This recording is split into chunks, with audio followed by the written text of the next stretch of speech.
औज़ुबिल्लाहिमिनश्शैतानिर्रजीम बिस्मिल्लाहिर्रहमानिर्रहीम। लाखों करोड़ों दुरूद ख़ातमुन नबीय्यीन हज़रत मोहम्मद मुस्तफ़ा सल्लल्लाहु अलैहि वसल्लम। सिराज, जिस मौजू पर हम बात कर रहे हैं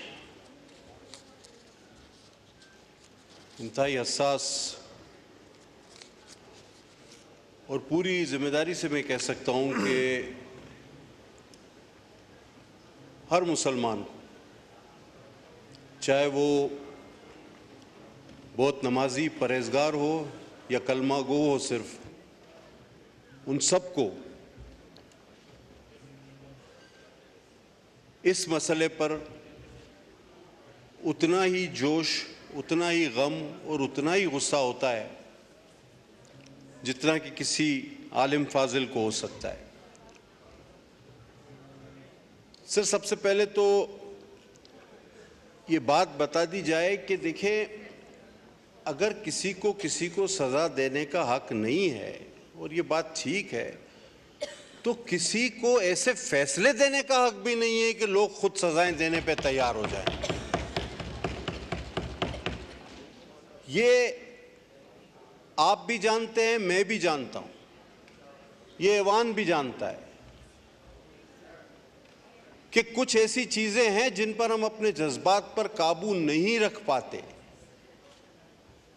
और ये मसला उसमें सरे फहरिस्त है। अगर जो असल मसला है हम उसकी तरफ देखें और उस पर बात करें, तो मैं मुझसे पहले जो खतीब थे उनसे बिलखुसूस और बिलमूम पूरे हाउस से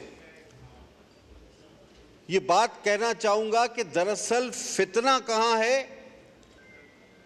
फितना ह्यूमन राइट्स के नाम पर, इंसानी हुकूक के नाम पर मगरिब से फैलाया जाता है। ये मुर्तिद वहां जाते हैं और कहते हैं जी पाकिस्तान पे हम पे बहुत जुल्म हो रहा है। हजारों वीडियोस, सैकड़ों वीडियोस आप सबने देखी। और मगरिब चूंकि इस्लाम के बारे में जानता नहीं, तो वो ये कहता है कि भाई आप लोग इनको मुसलमान क्यों नहीं मानते? मुसलमान, मैंने इससे पहले कुछ दिनों पहले एक हाउस में एक जिक्र किया था, बाद में पता चला कि उन जज साहब ने अपनी तस्हीह कर ली थी। वो हाई कोर्ट के जज साहब ने एक फैसले में लिख दिया कि the sect of Muslims it's a minority. अब सब असल बात की तरफ आए। हम आज ये पैगाम इस हाउस से मगरिब के उन दानिश्वरों को, उन इंसानी हुकूक के अलमबरदारों को, उन झूठे किस्से ख्वानों को, उन इंसानियत के झूठे नारे बुलंद करने वालों को लाउड एंड क्लियर ये पार्लियामेंट आज ये मैसेज देना चाहती है कि भाई जुल्म हम नहीं कर रहे, हमला तो हम पर हो रहा है। हमसे पूछा गया कि भाई आप इन्हें मुसलमान क्यों तस्लीम नहीं करते? हमने कहा भाई बात सुनो, यहूदी हजरत मूसा को मानते हैं, तौरात को मानते हैं, वो यहूदी हैं, ठीक है। लेकिन अगर वो साथ साथ हजरत ईसा को भी मानना शुरू कर दें तो क्या वो यहूदी रहेंगे? Answer is no. इसी तरह ईसाई हजरत ईसा को मानते हैं, इंजील को मानते हैं, वो ईसाई हैं, ठीक है। लेकिन अगर वो साथ साथ किसी और नबी को भी मानना शुरू कर दें तो क्या वो ईसाई रहेंगे? The answer is no. ओ भाई, इसी तरह अगर ये मुनाफिक अपने आप को मुसलमान कहते हैं और मेरे आका मोहम्मद सल्लल्लाहु अलैहि वसल्लम के अलावा किसी को नबी मानते हैं, तो ये कभी भी मुसलमान नहीं हो सकते, ये कभी भी मुसलमान नहीं हो सकते। ये तो हम पर हमला है। ये हमारा टाइटल इस्तेमाल करते हैं, करोड़ों में से 2, 4, 5 अलग लोग होकर, और मगरिब से कहो कि तुम इन्हें सियासी पनाहें दो, इंसानी हुकूक के परचम बुलंद करो। एक सीडी की कॉपीराइट हो जाती है किसी फिल्म की तो कानून लागू हो जाते हैं। कॉपीराइट को बहुत बड़ा जुर्म बना के पेश किया जाता है। आज ये मुनाफिक अपने आप को मुसलमान कहते हैं, अपनी तहरीफ शुदा किताब को मेरा कुरान कहते हैं, लेकिन इनको ये कॉपीराइट नजर नहीं आता। इनकी आंखों पर पट्टी बंधी हुई है। ये लाउड एंड क्लियर मैसेज हमारी तरफ से जाना चाहिए। इस मुकद्दस ऐवान ने अजीम फैसले जो किए, उनमें से ये एक अजीम तरीन फैसला है और ये हमेशा के लिए एक मोहर है। मैं समझता हूं जब तक एक भी मुसलमान बाकी है, एक भी कलमा गो बाकी है, हरगिज़ नहीं हमारी लाशों पर से ये काम कभी भी ना डिस्कस में लाए। मैं तो हमेशा कहता हूं इसको आप डिस्कस में ही ना लाएं। ये खत्म शुदा चैप्टर है, ये क्लोज है, इस पर मोहर लग चुकी है।